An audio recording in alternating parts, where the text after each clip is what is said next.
Hola, buenas tardes. Con ustedes Manuel Fernández. Bienvenidos a mi canal sobre historia contemporánea. Y voy a empezar hoy con un hecho estrictamente contemporáneo. Hace pocos días le preguntaron en una rueda de prensa a Donald Trump con qué presidentes de Estados Unidos le gustaría que lo comparasen. Y él dijo que, con su modestia característica, dijo que con George Washington y Abraham Lincoln. Bien. Curiosamente, George Washington fue el primer presidente y Abraham Lincoln fue el que salvó a los Estados Unidos, salvó la Unión, impidiendo la secesión de los estados del sur. Pero el uno y el otro fueron grandes proteccionistas. No sé si Trump tenía esto en mente cuando lo dijo. Bueno, Estados Unidos, antes de ser Estados Unidos, fue un grupo de colonias británicas. Y como ocurre con toda colonia, la metrópoli pues veía a estas colonias como suministradoras de productos agrícolas, de materias primas, y no les permitía que se industrializasen.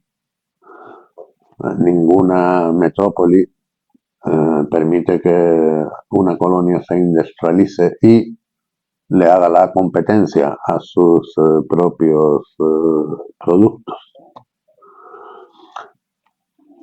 Los que dicen que Cataluña es una colonia de España, pues deberían reflexionar sobre este hecho, porque si eso es cierto, los colonizadores de Cataluña han sido y son increíblemente incompetentes. Bien, volviendo, una de las causas de la Revolución Norteamericana, la razón por la que los colonos se levantaron contra los ingleses, pues fue esta prohibición de desarrollarse económicamente y de crear sus propias industrias. Esta condena a estar siempre en un lugar subalterno. Y cuando las colonias consiguieron finalmente la independencia, comprendieron que para crear sus propias industrias necesitaban protegerlas de la competencia de los productos europeos, sobre todo británicos, porque una situación de libre comercio, de libre cambio, pues beneficia siempre al país más desarrollado. Y la forma de hacerlo fueron los aranceles. Una de las formas de hacerlo. El primer secretario del Tesoro de los Estados Unidos, Alexander Hamilton, fue también un famoso economista y un partidario decidido del proteccionismo. La industria de Estados Unidos pues eh, pudo crecer, desarrollarse, gracias a los aranceles que hacían que las importaciones fuesen caras y por lo tanto eh, incentivaban la compra de productos locales en vez de productos extranjeros. Un concepto de, como decía Hamilton, hablaba de una industria infantil. La industria infantil de Estados Unidos necesitaba ser protegida de la industria adulta de Inglaterra hasta que alcanzase la madurez. Y bueno, esto estableció una tradición que duraría muchísimo tiempo. Durante todo el siglo XIX y hasta la primera mitad del siglo XX, los Estados Unidos fueron proteccionistas. Este tema del proteccionismo generó tensiones entre los estados del norte y los estados del sur. Los estados del sur seguían teniendo una economía como en la época colonial, es decir, basada en la producción de materias primas, con mano de obra esclava, principalmente algodón. Y no tenían industria, entonces no tenían nada que proteger. Y los aranceles los perjudicaban. Los aranceles siempre perjudican a los consumidores, benefician a los productores, a los empresarios y los empresarios pues, crean puestos de trabajo, entonces favorecen el aumento del empleo, pero perjudican al consumidor. Recordemos la famosa frase de Stendhal, un escritor francés que visitó España en el siglo XIX y observó cómo la política proteccionista del gobierno obligaba a los consumidores de toda España a pagar precios exorbitantes por los productos textiles catalanes, cuando los productos ingleses pues eran de mejor calidad, mucho más asequibles, pero los aranceles los encarecían con la intención, como en Estados Unidos, de proteger a la industria catalana. Entonces, volviendo a Estados Unidos, las tensiones entre los estados del sur, que eran librecambistas, y los estados del norte, que eran proteccionistas, fueron una de las principales causas de la guerra de secesión, la guerra civil americana. Y Lincoln, que era un partidario convencido del proteccionismo y que presumía de ellos, pues fue el presidente que ganó la guerra de secesión, y en Estados Unidos continuaron las políticas proteccionistas en beneficio del norte industrial y en perjuicio del sur agrícola, productor de materias primas. ¿Cuándo cambió la tendencia? Cuando Estados Unidos se convirtió al librecambismo. Pues después de la Segunda Guerra Mundial. Porque después de la Segunda Guerra Mundial estaba abundantemente claro de que Estados Unidos era la primera potencia industrial. Y, por supuesto, el librecambismo la beneficiaba. le proporcionaba acceso a muchos mercados y no tenía mucho que temer de la competencia de otros países. Bueno, lo que podía haber sido cierto en 1945 ya no lo era unas décadas más tarde. A partir de 1970, más o menos, Estados Unidos empezó a tener déficit comerciales. La rápida recuperación después de la guerra de la República Federal Alemana, de Japón y de los países aliados de Estados Unidos, pues supusieron una gran competencia para los productos norteamericanos. Desde 1970 hasta nuestros días, el déficit comercial de los Estados Unidos no ha dejado de crecer. Y en nuestros días, bueno, pues todos sabemos que la principal potencia manufacturera es China. Entonces, el librecambismo, si antes favorecía a los Estados Unidos, ahora beneficia a China. No. La aplicación del librecambismo durante un largo periodo, el desarrollo de las tecnologías de la información y de la comunicación, todo esto ha conducido al fenómeno conocido como la globalización. Hay economistas que piensan que la globalización es irreversible, no hay vuelta atrás. Pero hay otros que no comparten esta idea. Sea como fuera, el paradigma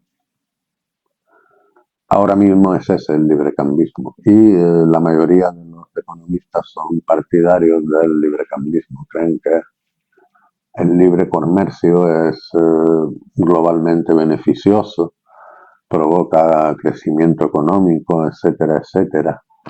Y la globalización es inevitable, es imparable.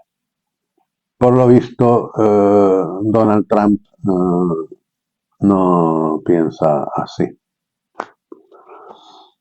Digamos que comparte el pensamiento de Alexander Hamilton, que si no lo he dicho antes, digo ahora que fue, además del primer secretario del Tesoro, uno de los padres fundadores, uno de los autores de la Constitución de los Estados Unidos. Y la globalización ha producido fenómenos como la deslocalización, donde las industrias se trasladan a otros países donde la mano de obra es más barata, o la energía más asequible, o las materias primas más abundantes. Donald Trump quiere revertir eso. A él no le gusta la pérdida de puestos de trabajo que ha provocado la deslocalización en Estados Unidos y de revertir este proceso.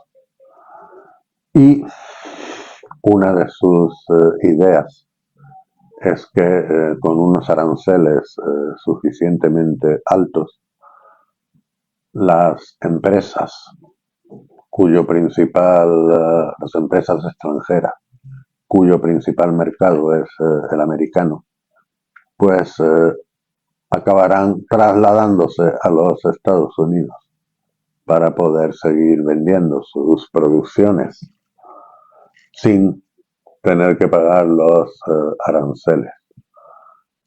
Y entre los países a los que les tiene echado el ojo están los de la Unión Europea y también Taiwán, a los que Donald Trump quisiera despojar de sus industrias más avanzadas y con más valor añadido y llevárselas a los Estados Unidos. Claro, hacer esto, revertir un fenómeno como la globalización en el que hay tantos intereses en juego, pues será muy complicado. Pero es hacia dónde va. Entre otras cosas, pues si puede poner en práctica sus ideas,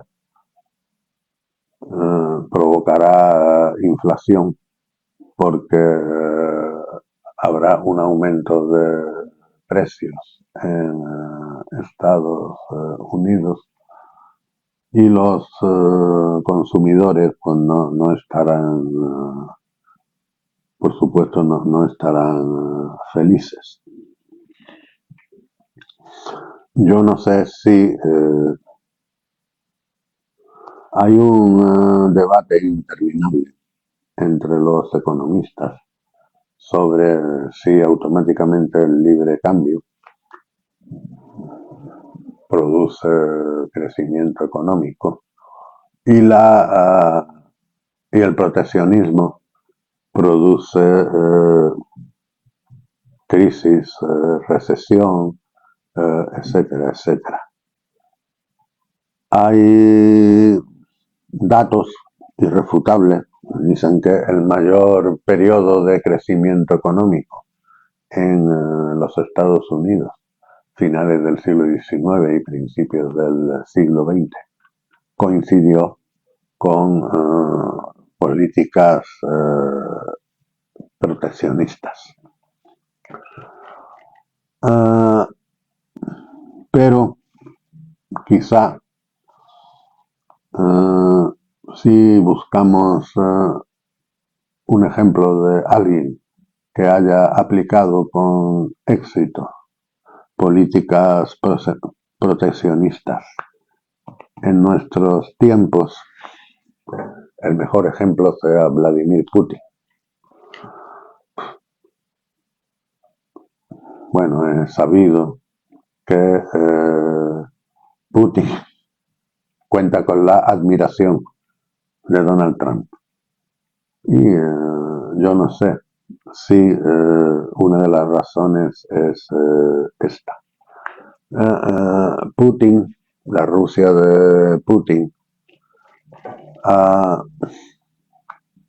tomado medidas de diversa índole para proteger sectores como la agricultura, la pesca, la industria espacial, la industria pesada, la tecnología. Y Rusia durante este periodo arancelario pues ha experimentado un crecimiento importante. No solo eso, sino que es que se ha vuelto estratégicamente capaz de soportar una crisis tan enorme como la que ha padecido desde que empezó la guerra en Ucrania, donde los países europeos y Estados Unidos le han aplicado, creo que 17 paquetes de sanciones, cada uno de ellos formado por miles y miles de sanciones. Bueno, digamos que estas sanciones, pues, en muchos casos funcionan como los aranceles, ¿no? Restringen las importaciones, estimulan la industrialización por sustitución de importaciones y son un aliciente para que los consumidores compren productos nacionales. Entonces, en el tema del proteccionismo y el librecambismo hay que considerar también las razones estratégicas. Es posible que a un país le resulte más barato comprarlo todo en China que producirlo localmente, sobre todo si tiene que pagar salarios más altos que en China, si tiene que cumplir con legislaciones medioambientales más exigentes y si tiene que enfrentarse a grandes obstáculos como que los ecologistas pues te monten una campaña contra la industria que tú pretendes construir, etcétera, etcétera, pues mejor llevársela a China y nos quitamos muchos dolores de cabeza. Pero eso, por supuesto, crea una debilidad estratégica como pudimos apreciar cuando la pandemia, la crisis del COVID, donde cuando la reducción de las exportaciones chinas pues crearon un problema de desabastecimiento de muchos artículos en muchos lugares del mundo. Entonces,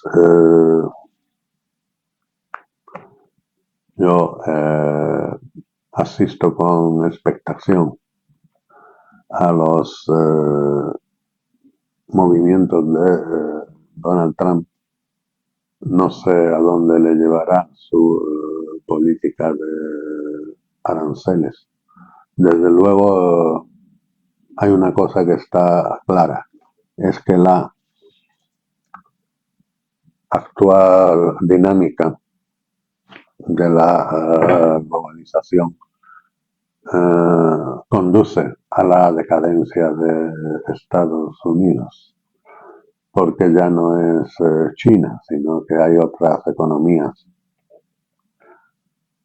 emergentes como India, Brasil, Sudáfrica, es decir, el grupo llamado de los BRICS, que además están organizándose y empiezan a presionar por un sistema internacional que sea menos favorable a Estados Unidos que el actual. No olvidemos que Estados Unidos tiene lo que De Gaulle llamó el exorbitante privilegio, es el país que fabrica los medios de pago, fabrica los dólares, la moneda de reserva internacional y en la que tienen lugar una gran parte de las transacciones internacionales. En fin,